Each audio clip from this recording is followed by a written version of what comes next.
Bueno, vamos a comenzar. Esta vez vamos a hablar sobre un órgano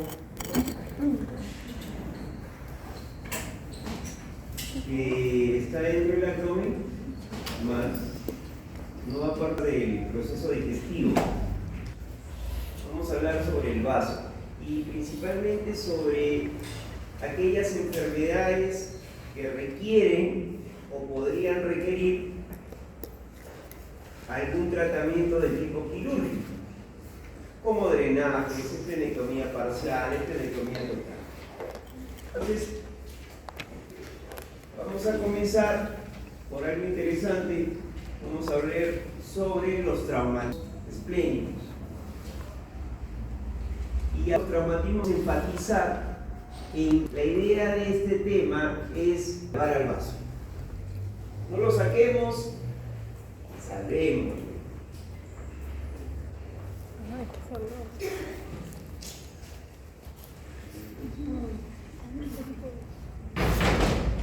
Entonces, como estaba diciendo, el motivo de este tema, de esta clase que le he dividido en 3 temas, el primero es tratar de salvar acá. El objetivo de la clase, reconocer la fisiología y función inmunológica del vaso, identificar los riesgos del asplenismo y criterios de preservación de este, diferenciar entre el manejo no quirúrgico y quirúrgico, detallar las técnicas quirúrgicas de rescate esplénico y establecer pautas de seguimiento postoperatorio.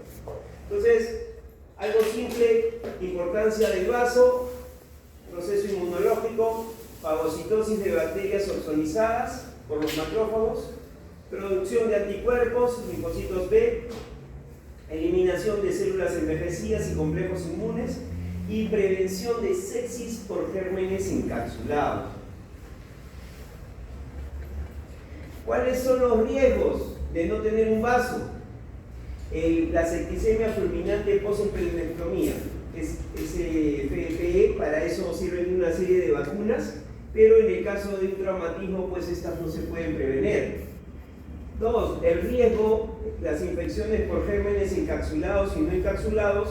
También hay un aumento del riesgo tromboembólico y la posible asociación con cánceres hematológicos y sólidos. La clasificación del trauma esplénico la vamos a dividir en grados. Si vamos a entender, vamos a tener que tener en cuenta lo que es un hematoma, lo que es un hematoma intraparenquimal y lo que son los desgarros.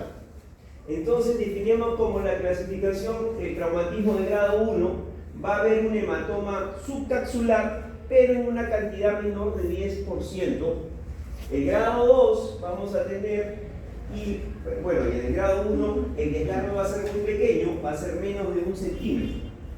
En el grado 2 ya hay un aumento del hematoma entre el 10 al 50% y el desgarro en el parénquima es más o menos entre 1 a 3 centímetros. El grado 3 ya estamos hablando de un hematoma de más del 50% y un desgarro de más de 3 centímetros.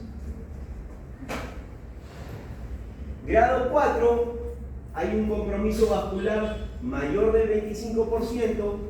Grado 5, el vaso roto o abulsión del hilo esplénico.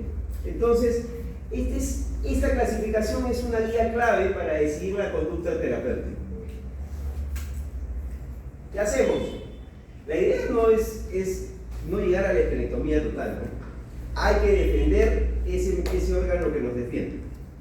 Entonces, tenemos que entender en qué casos vamos a ser conservadores, en qué casos vamos a utilizar un manejo no quirúrgico.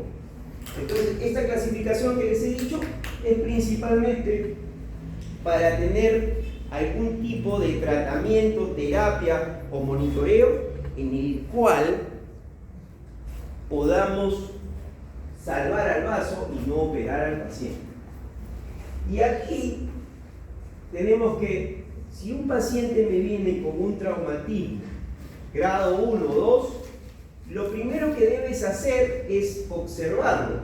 Lo ideal sería en una unidad de cuidados intensivos y tener hemoglobinas seriadas o hematocitos seriados. Las lesiones más complejas son las lesiones de tercer grado a más. Pero las de tercer grado son aquellas que la mayoría van a requerir un tratamiento quirúrgico. Entonces, en estas de tercer grado, ¿por qué es complejo? Porque un traumatismo de grado 1 puede pasar a grado 2 y de ahí a grado 3. Y un grado 2 se puede ir a tercer grado durante el tiempo de la observación en la unidad de cuidados intensivos. Entonces, las lesiones de grado 3 hay que considerar la angioembolización. Contraindicaciones de un manejo no quirúrgico: inestabilidad, peritonismo, requerimientos de transfusiones masivas. Entonces, ¿cuáles serían las indicaciones del fracaso del manejo conservador? Que el paciente siga con hipotensión persistente, esté inestable. Que el paciente requiera más de 2 a 4 unidades de paquetes globulares. Que en los hallazgos de la tomografía encontremos extravasación de contraste o se forme un pseudoaneurisma o sangrado progresivo.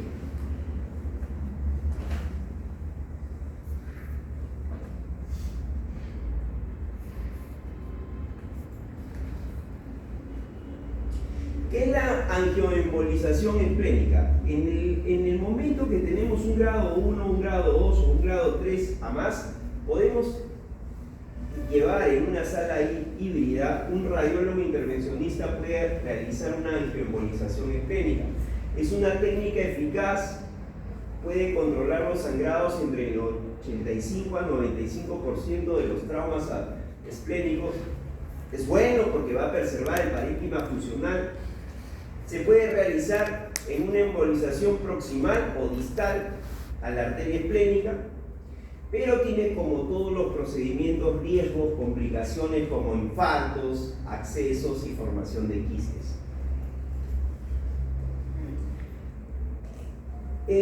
Las técnicas quirúrgicas, generalidades. La cirugía está indicada a aquellas cuando ha fallado el tratamiento conservador, acceso igual al de la esplenectomía y la preservación del vidrio y evitar la lesión pancreática.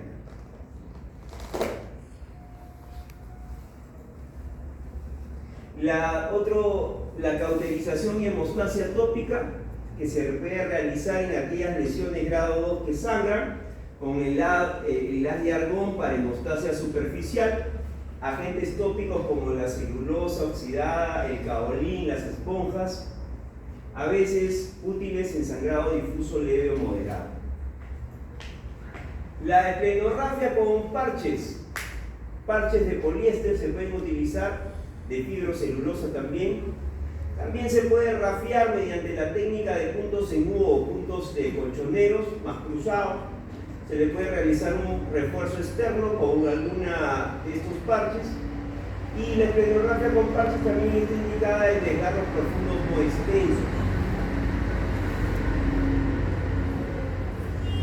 Otro procedimiento quirúrgico es la esplenectomía parcial en aquellas lesiones localizadas en un polo, cuando hay seccionamiento de ramas arteriales segmentarias. La idea es preservar la parte funcional del vaso y la técnica demanda experiencia bastante de microcirugía.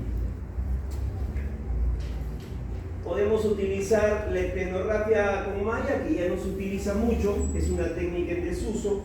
Se envolvía el vaso roto, lo envolvían en unas mallas de poliglactina y bolsas de tabaco.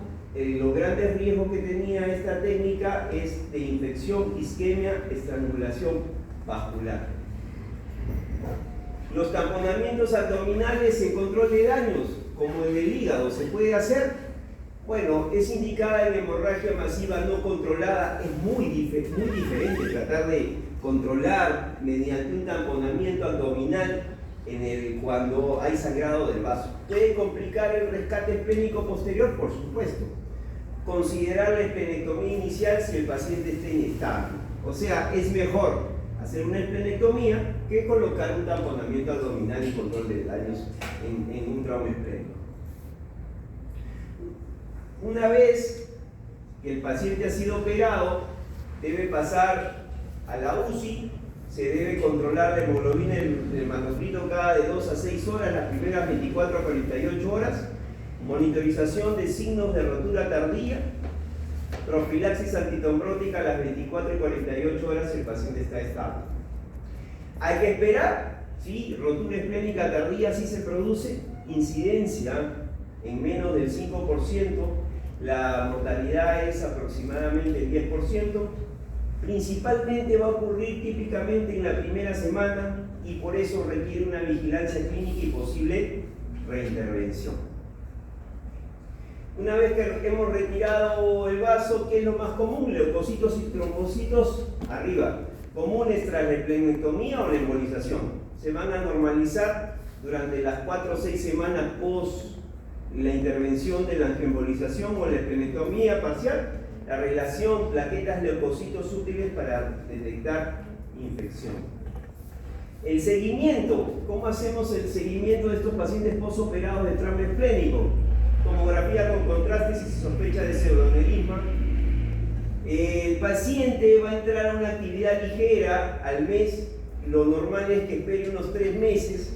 El tiempo de curación según el grado va a durar entre 1 a 11 meses. Y la vacunación e infusión inmunológica, bueno, no siempre necesaria tras el rescate exitoso.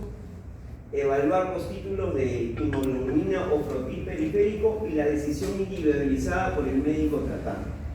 O sea, no siempre se va a vacunar en estos pacientes.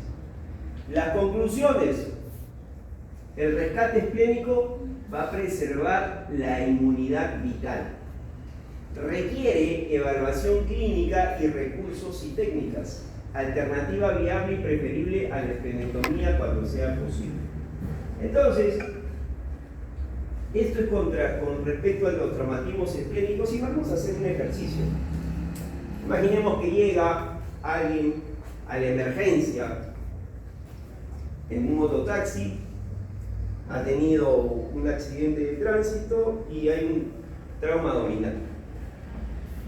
Entonces lo primero que uno tiene que hacer cuando hay un trauma abdominal, llega a la unidad de trauma shock, el paciente pálido, serenazgo lo carga, lo lleva, y se mueve, está frío, ingresa a la unidad de trauma shock, pobrecito, se chocó contra un micro. Y lo principal, una vez que tú has pedido todos los exámenes y has realizado exitosamente tu ATLS, lo importante es saber si el paciente está estable o inestable. Entonces son dos conductas. El paciente está estable. Ah, excelente. ¿Qué haces tú? El paciente está estable.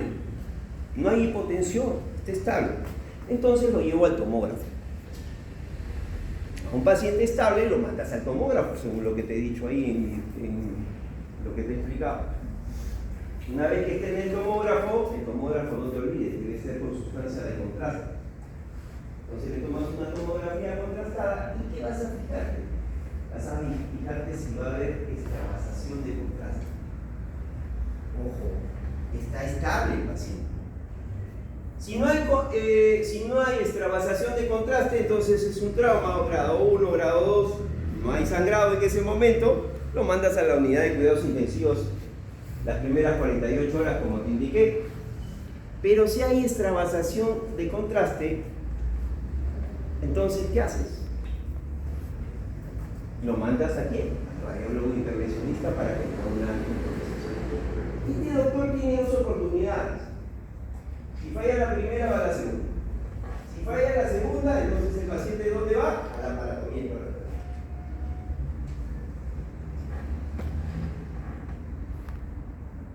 Por sangrado activo. Pero ¿qué pasa si la angioembolización resulta y con sus émbolos ahí, o sea, trombosado, deja de sangrar? El paciente pasa a la unidad de cuidados intensivos para monitoreo durante las primeras 48 horas. ¿Y qué pasa, doctor, si el paciente está inestable? ¿Qué pasa si está inestable? ¿Lo mandas a tomografía? No, pues ¿cómo lo vas a mandar a tomografía? ¿Por qué? ¿Por qué? Porque si lo mandas al tomógrafo te van a regresar al paciente en una bolsa negra, tan mal. No puedes mandar a tomografía. Entonces, si el paciente está inestable, ¿qué haces? En trauma shock, un ECOFAS. Muy bien, un ECOFAS. Le tomas un ECOFAS. ¿Para qué sirve el ECOFAS? Para saber si hay líquido en cavidad abdominal. No sirve para más nada. No te va a ver, el ECOFAS no te va a ver si tienes un hematoma esplénico. ¿Sí? Es para ver líquido. ¿Qué pasa si no hay líquido y el paciente sigue inestable? No, le haces otro ECOFAS. Le haces una segunda oportunidad. Otro, ahí mismo, intentas nuevamente. ¿Qué pasa si la ECOFAS, la segunda ECOFAS no da resultado? Le estás pasando, por supuesto que en ese momento le estás pasando las unidades que te he dicho. Tienes 4 unidades pasándolo. Estás ahí, el paciente está con su catéter y le está pasando sangre. ¿Qué haces? Tercera ECOFAS. No, tercera no. No, le abres el ombligo y le metes una cánula y lo aspiras. Claro.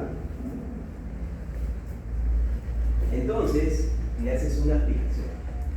Antes le llamaban un lavado, un aspirado, le echaban el suelo fisiológico y decían, a ver si hay sangre, y si hay sangre, ya lo llevabas a cirugía, ¿no? Ahora es mentira, cuando tienes un trauma esplénico, definitivamente ni bien pones la sonda va a salir un montón de sangre.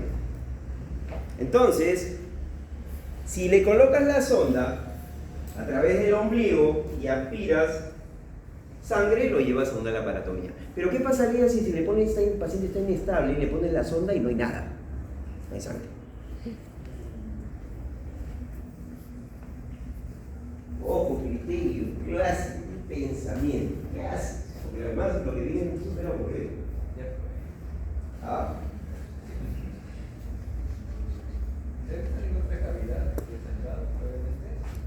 Lo que tengo que hacer es ver otras posibilidades de sangrado. ¿Qué me pueden sangrar tanto como una rotura esplénica? Ojo, la rotura esplénica después de un trauma abdominal cerrado es la más frecuente todavía. Pero en niños no. Si le dicen en la pregunta, oye, ¿sabes qué? ¿Cuál es el trauma abdominal más frecuente en un niño? ¿Qué órgano está más afectado? El hígado. En niños, hígado. En adultos, vaso. ¿Pero qué haces? ¿Ah? ¿Cuáles son las otras partes que pueden sangrar? Fractura de pelvis, fractura de fémur, fractura de pelvis y fractura de... ¿Qué pasa si le ves la pelvis no hay fractura de pelvis? No hay fémur. ¿Ah? Sangrado por amputación traumática, ¿no? Lo abres, lo llevas a la laparotomía. Así no hay nada, lo llevas a la laparotomía. Si no tienes explicación, de algún sitio tiene que estar sangrando.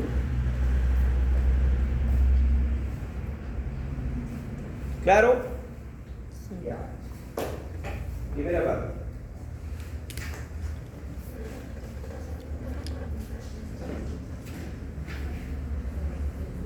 ¿Le pusiste todo? Solamente te mandé 3. ¿Minimícense? Ya. ¿O yo Lo minimizo. Ahí está. Ya, perfecto. Y aquí viene una parte que no es tan agradable porque son un montón de nombres y estas enfermedades principalmente no son quirúrgicas, son médicas. Vamos a hablar sobre la esplenectomía para enfermedades hematológicas. O sea, cuando estamos hablando de esplenectomía para enfermedades hematológicas, estamos hablando que lo está tratando un médico internista o, mejor dicho, lo está tratando un hematólogo. Y este hematólogo ha disparado todos sus corticoides y todas sus drogas y no ha dado resultado. Y tiene que buscar una explicación y le echan la culpa al vaso. Y bueno, muchas veces el vaso tiene la culpa. ¿Pero va a curar a todos los pacientes? No, porque la enfermedad no está en el vaso, sino la enfermedad está en ¿dónde? En lo siguiente. Entonces, comencemos. De nuevo, el vaso es un órgano linfoide con funciones hematopoyéticas en la etapa prenatal, intrauterina, por supuesto, e inmunitarias en el adulto. La esplenectomía es una intervención crucial en múltiples enfermedades hematológicas. El objetivo, diagnóstico, alivio de síntomas y control de citopenias. Funciones del vaso: filtrado de eritrocitos envejecidos o anómalos, producción de anticuerpos, almacenamiento de plaquetas, fagocitosis de bacterias, hematopoiesis extramedular en estados patológicos. Indicaciones generales: hiperesplenismo, esplenomegalia, diagnóstico de esplenomegalia, control de síntomas o reducción de transfusiones de enfermedades. Tienes que acá separar qué es un hiperesplenismo de lo que es una esplenomegalia. El hiperesplenismo es una esplenomegalia más citopenias. La esplenomegalia es el crecimiento del vaso. Un crecimiento del vaso, ¿qué te va a hacer? Te va a apretar el estómago y entonces te va a dar ¿qué cosa? Distensión abdominal, te va a dar dolor abdominal, saciedad precoz. Entonces, todas esas sintomatologías te lo va a dar la esplenomegalia. Ojo, hiperesplenismo es esplenomegalia más citopenia. Y en aquellos casos donde el diagnóstico de esplenomegalia de causa incierta, encuentro en una tomografía, en una ecografía, un vaso grande, no sé por qué, el paciente está, hay que a veces retirarlo. Entonces, con esto voy a tener control de síntomas o reducción de transfusiones de enfermedades hematológicas.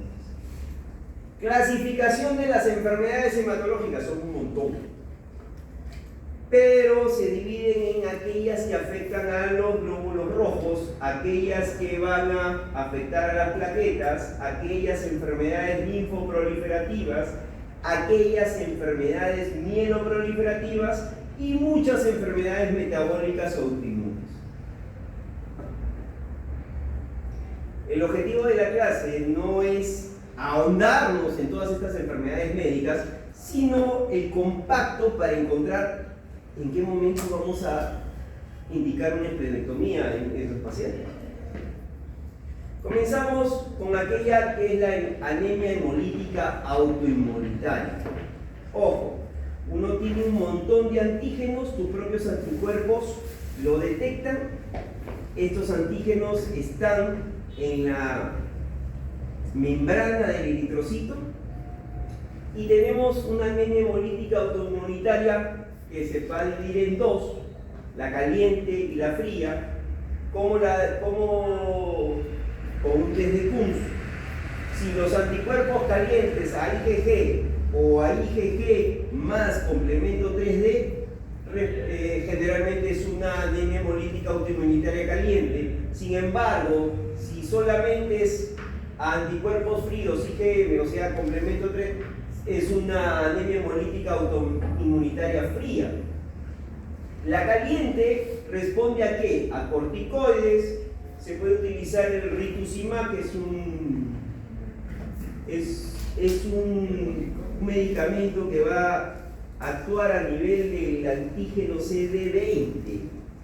¿De quién? Del linfocito. Se la agarra con el linfocito. ¿Para qué? Porque el linfocito, ¿qué hace? Es el que produce la inmunoglobulina, ¿no es cierto? Y si destruyes a los linfocitos, vas a tener menos inmunoglobulina. El diagnóstico: PAD, LDH, hiperbilirrubina, reticulocitos.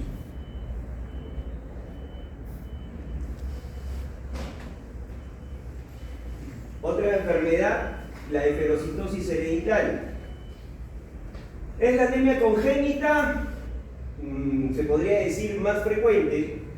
Aquí el problema está en la membrana hay una mutación de las proteínas que se encuentran en la membrana. ¿Cuáles son? Muchas, pero principalmente la espectrina, la anquirina y el anión de banda 3. Todas estas mutan, ¿y qué va a pasar con el glóbulo rojo? Va a tener la forma de un esferocito. ¿Qué sucede? Si a nivel de la pared, sabemos que la pared es una membrana de tipo lipoproteica, y al haber una mutación aquí, el glóbulo rojo toma la forma de un esferocito y va a ser detectado ¿por quién? Por la pulpa roja del vaso. ¿Cómo es el glóbulo rojo? Picoso. Lo veo gordito, lo elimino y comienza a destruirlo. El vaso comienza a destruir al glóbulo rojo.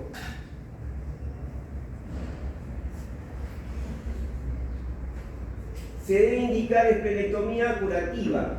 Sí, aquí sí va a ser curativa, porque una vez extraído el vaso, ya no va a haber eliminación del glóbulo rojo. En aquellos pacientes que presentan ictericia, anemia sintomática y el retraso del crecimiento. Es muy importante en estos pacientes que han tenido este tipo de enfermedad, está asociado a presentar cálculos vesiculares de tipo negruzco. Entonces hay que considerar la colecistectomía para esta enfermedad. Otras eritropatías hereditarias, muy parecidas a la heterocitosis, pero no tan comunes, más raras, como la eritrocitosis. Es una anemia leve, la esplenectomía en anemias sintomáticas. Otra es la piropoiquilocitosis. En la forma grave de eritrocitos requiere una esplenectomía. Otras enfermedades como la estomatocitosis o la celocitosis, hay que tener cuidado porque una esplenectomía en estas enfermedades produce riesgo de trombosis. Y no solamente está afectada la membrana del eritrocito, sino también a la hemoglobina. Y aquí entramos con las talasemias y las drepanocytosis. Entonces, sabemos que tenemos varios tipos de talasemia. Pero en la talasemia la esplenectomía se debe realizar siempre y cuando el paciente requiera transfusiones de más de 180 a 200 mililitros por kilo por año. En cambio, en la drepanocitosis, aquí es una autoesplenectomía común. ¿Por qué? Porque hay una esplenectomía solo en crisis de secuestro, se puede formar abscesos o hiperesplenismo. Enfermedades que pueden requerir esplenectomía, la DPC o la glucosa 6-fosfato deshidrogenasa. O sea, son enfermedades donde hay trastornos enzimáticos. En la DPC la esplenectomía es rara, indicada solo en anemia grave. En la enzimopatía de la glucosa 6-fosfato deshidrogenasa hay que evitar oxidantes. La esplenectomía solo si hay hiperesplenismo. El tratamiento mayormente es de tipo conservador. Y entramos a la trombocitopenia inmunitaria, la TPI, o llamada también púrpura trombocitopénica idiopática. Un montón de anticuerpos, ahora como el TP2B, el 3A, y se produce una destrucción plaquetaria. El tratamiento principal, corticoides. También se puede utilizar el rituximab, agonista de la... ¿Cuál es la esplenectomía? Una remisión en el 66% de los casos y está indicada en aquellos casos refractarios. ¿Qué pasa refractario? Escucha, que aquellos que los corticoides no le hacen nada, aquellos que necesitan altas dosis de corticoides y es incompatible con la vida, o aquellos que ya han recibido corticoides por mucho tiempo y le han fregado los riñones, le han fregado el hígado.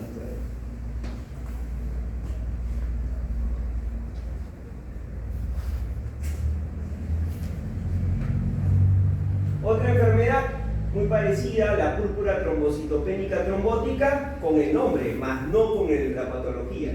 Esta generalmente es una microangiopatía trombótica por déficit del ADS13. El tratamiento de elección en esta enfermedad es la plasmaféresis. La esplenectomía está indicada en aquellos pacientes, casos refractarios o recurrentes. El linfoma, tenemos el linfoma de Hodgkin y no Hodgkin. En el linfoma de Hodgkin, antiguamente se utilizaba la esplenectomía como estadificación, ya no. Ahora con los exámenes de tomografía o la tomografía de emisión de positrones, esto ya es parte del pasado. Y en el linfoma no Hodgkin, sí, aquí muchos de los pacientes que tienen linfoma no Hodgkin van a comenzar o iniciar la enfermedad en el vaso. Entonces, si sabemos que un linfoma no Hodgkin se cura principalmente ¿con qué? Con quimioterapia. Entonces, si le vamos a dar una quimioterapia y tan extenso son los medicamentos de quimioterapia, tenemos que conocer qué tipo de subtipo de linfoma no Hodgkin tiene el paciente. Y esto lo podemos hacer mediante una biopsia con aguja aspirada que se utiliza. Y gracias a eso sabemos el subtipo y le podemos dar el tratamiento adecuado de quimioterapia que requiere el paciente. ¿Se va a realizar una esplenectomía en un paciente con linfoma no Hodgkin? Bueno, como digo, es útil para el diagnóstico y el manejo si hay una esplenomegalia sintomática o citopenias por secuestro.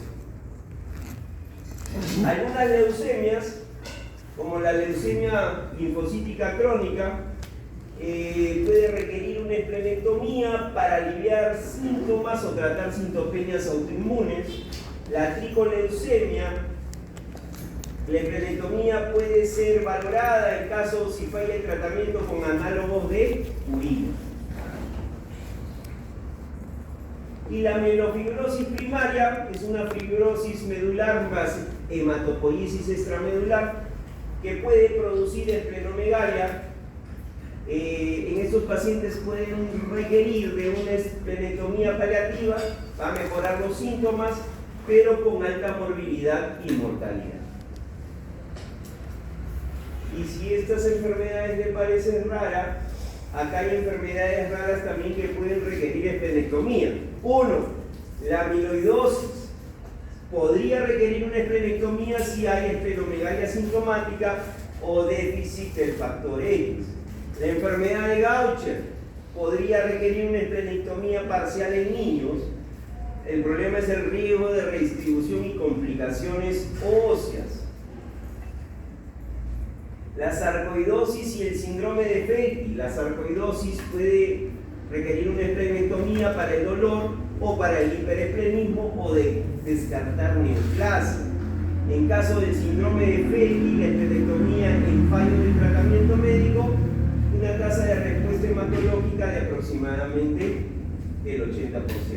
Y cuando encuentra un vaso grande, doctor, esplenomegalia idiopática. Si el diagnóstico y tratamiento de la esplenomegalia sin causa clara, la alta probabilidad de linfoma entre el 40 al 70%, y en la esplenectomía quizás pueda ser el diagnóstico definitivo.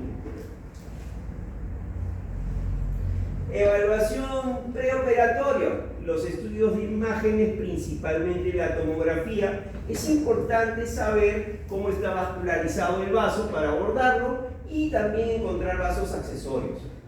La vacunación, hay que vacunarlo contra neumococo, meningococo, Haemophilus influenza 2 semanas antes si la operación es selectiva.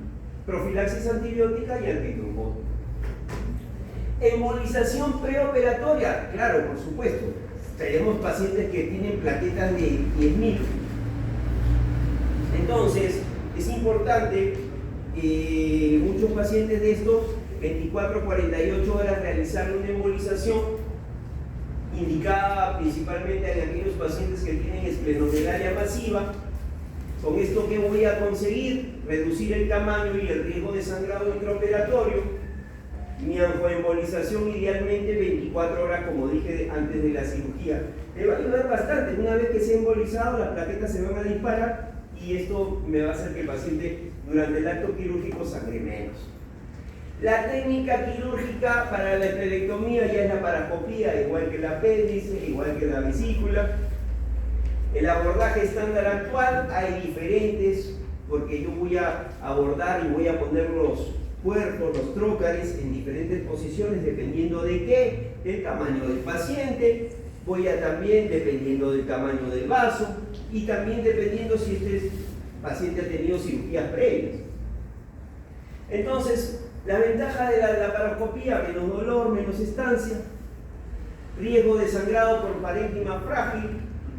Entonces requiere un control meticuloso de hemostasia. Como dije, abordaje anterior quiere decir que lo colocas al paciente prácticamente como si vas a operar una Colelac. Puede ser lateral, como si vas a hacer una nefrectomía del lado izquierdo. Uso de dispositivos: grapadoras, energía ultrasónica, clics. Importante, si vas a operar un vaso y es por un problema de reconocimiento, identificación de vasos accesorios. Hay hasta el 10 al 15% tienen vasos accesorios. Principalmente, ¿dónde se encuentra? En el ligamento gastroesplénico y en el epiclo. ¿Qué va? Si te olvidaste, es un vaso accesorio. Ojo, la recidiva de la enfermedad autoinmune, como si no lo hubieras operado. Y me pasó eso hace como 2 años. Saqué un vaso, el paciente que operé tenía 1000 plaquetas. Le saqué un vaso, le saqué el vaso y le encontré un vaso accesorio a nivel de la cola del páncreas. Saqué el vaso accesorio y de casualidad había un vaso accesorio más por el epiclo. El paciente, después de operado, siguió con 1000 plaquetas. Tuvimos que llevarlo a hacer una garnografía para encontrar el vaso accesorio desde el epiclo y volverlo a operar. Una mujer de 32 años. Aquellos. Complicaciones postoperatorias. Como dije, la sepsis fulminante postoperatoria o esplenectomía podría tener una mortalidad del 50%. Hay que prevenir esto con ¿qué? Vacunación y profilaxis antibiótica. Ojo, trombosis venosa esplánica del 50%, anticoagulación profiláctica 4 semanas. Otras complicaciones: trombocitosis, hemorragia, infección, acceso subfrénico, pancreatitis, trombosis portal y reaparición por vaso accesorio. El seguimiento y educación: vacunas de refuerzo cada 5 años, profilaxis antibiótica en niños y pacientes inmunodeprimidos, educación sobre riesgos de infección grave, evaluación de trombocitosis persistente. En conclusión, la esplenectomía tiene un valor terapéutico y diagnóstico en múltiples enfermedades hematológicas. La selección adecuada del paciente y el manejo perioperatorio son esenciales para optimizar resultados.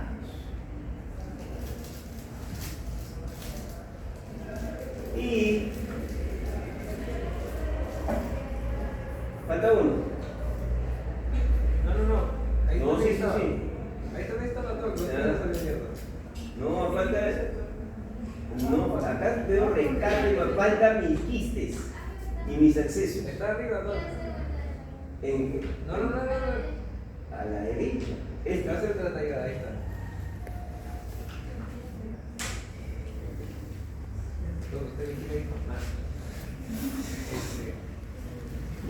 El tratamiento de los quistes y tumores y accesos. Esto es súper raro, pero sí. Entonces, ¿cuál es el objetivo de esta parte? Clasificar detalladamente los tipos de quistes esplénicos.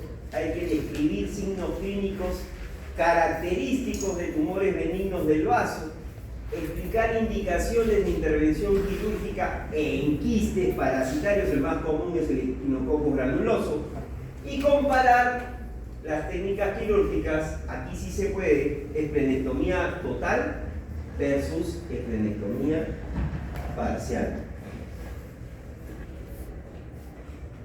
Objetivos: reconocer complicaciones postoperatorias tempranas y tardías, interpretar hallazgos radiológicos clave en lesiones esplénicas, diferenciar tratamiento médico versus quirúrgico en accesos esplénicos y establecer protocolo preoperatorio en pacientes esplénico-mutados. Y clasificación y fisiopatología de los quistes esplénicos. Primarios, revestimiento, van a presentar un revestimiento epitelial, el origen congénito. Aquí tenemos a los epidermoides. El 90% de los quistes no parasitarios primarios son epidermoides. Tenemos los dermoides con componentes de piel, anexos, y los endodermoides son de tipo simple. Y los secundarios, generalmente tenemos quistes secundarios que son principalmente post-trauma y post-infección. Es raro tener una infección en el vaso, pero podría darse el caso. Y post-traumático sí, gente que juega fulbito, se ha golpeado, ha tenido un trauma hepático y no se ha dado cuenta, ha seguido con su vida y después ha encontrado este quiste que es post-traumático. Y después tenemos aquellos que son parasitarios, principalmente aquí en Perú. Hay que tener en cuenta que muchos de los quistes, para mí, me viene un paciente con un quiste esplénico, yo pienso en equinococo granuloso. O sea, quiste hidatídico. Somos un país endémico en eso. Acuérdense cómo se hace el quiste hidatídico.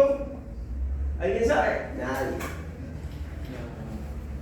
Nadie. La mayoría dice que es por comer vísceras de animales. No es por comer vísceras de animales.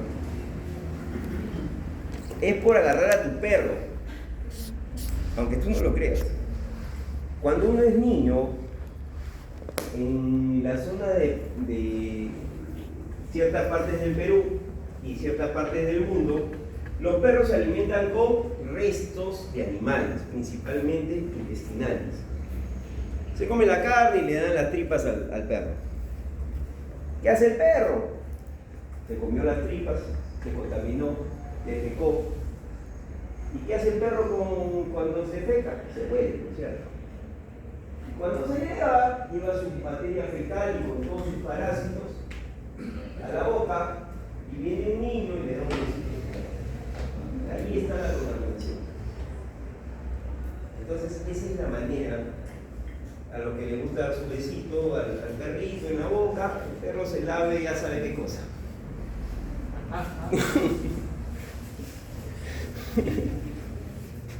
Bueno.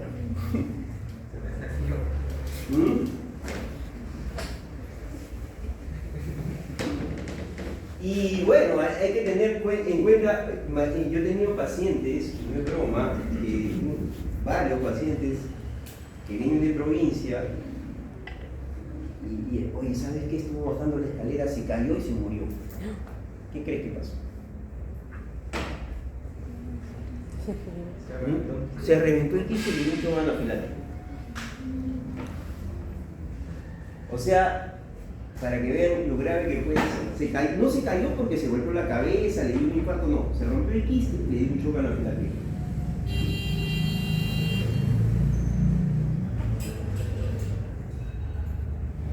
Entonces, el manejo clínico y quirúrgico de los quistes esplénicos, hay que evaluar sintomatología, dolor, saciedad precoz, náuseas. Indicación quirúrgica cuando son más de 5 centímetros, crecimiento, síntomas. No realizar biopsias es difícil, va a sangrar, riesgo de complicaciones. Esplenectomía total, sí, en la mayoría, estándar. El gran problema es inmunosupresión. La esplenectomía parcial, técnica conservadora, sería lo ideal, a veces no es posible. La fenestración, apertura del quiste, se va. Fenestración es que abres el quiste y lo drenas, va a recurrir. La marsupialización, menor recidiva, pero hay mucho riesgo de sangrado, no es como el hígado. El drenaje percutáneo, alto riesgo de recidiva, esclerotapia con Maima. Los tumores benignos, características individuales. ¿Qué tumores benignos afectan al vaso o se han encontrado? Porque generalmente pues, estos son hallazgos, ¿no? El hemangioma es el más frecuente, capilar versus cavernoso. La imagen de la tomografía te va a dar un realce periférico progresivo. Síntomas, claro, porque son pequeños. Riesgo de sangrado podría cuando son muy grandes. Otro tumor es el linfangioma, es de tipo multiloculado, común en la infancia. El amartoma es un tumor benigno propia de los tejidos del estroma que comienza a crecer, pero no es como el cáncer que se disemina, sino queda ahí, el crecimiento es muy lento. Es una masa sólida benigna, homogénea. El angioma litoral, este te puede causar hiperesplenismo, esplenomegalia. El tratamiento quirúrgico cuando hay síntomas o sangrado, el diagnóstico definitivo lo da el patólogo.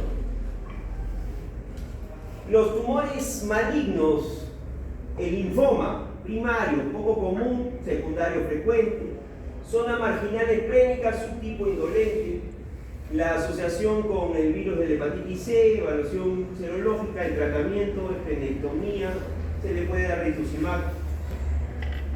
Otros tumores malignos, el angiosarcoma, tumor vascular muy agresivo, puede tener rotura espontánea, es una presentación común de este tipo pero bastante raro.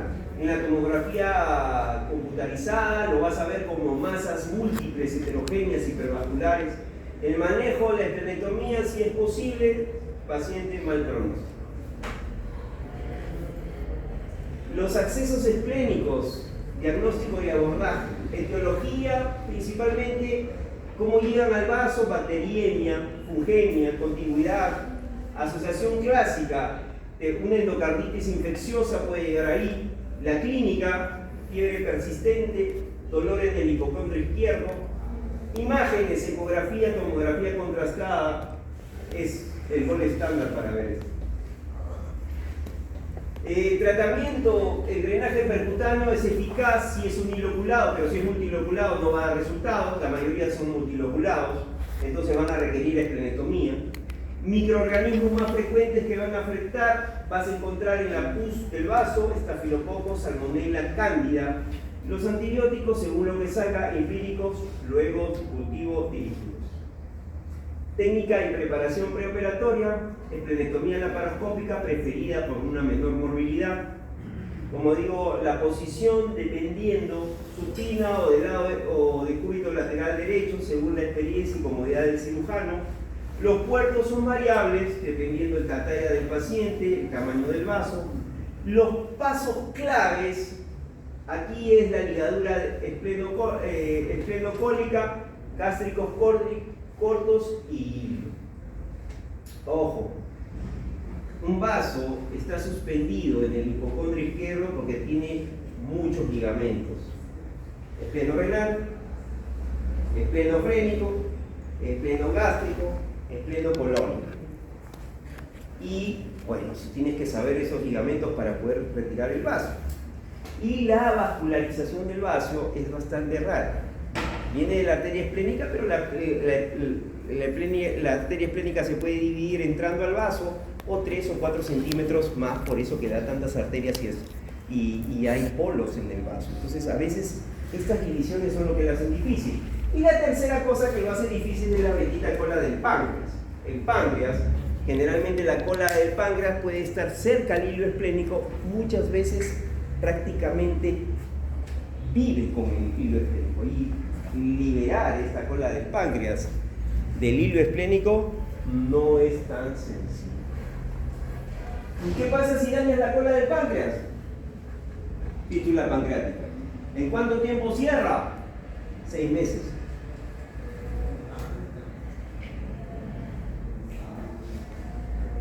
Ya sabes cómo te va a reclamar el paciente, devuelve el plata.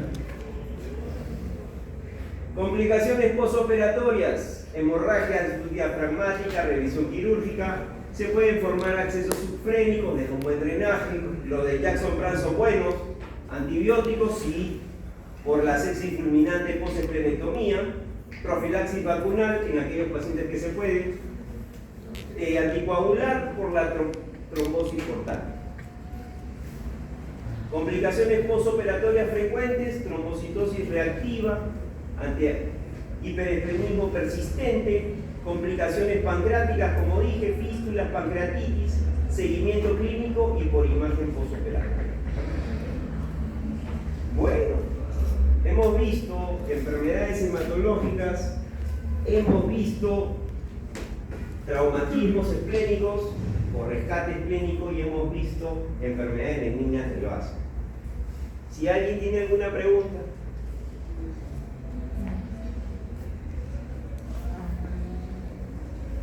¿No?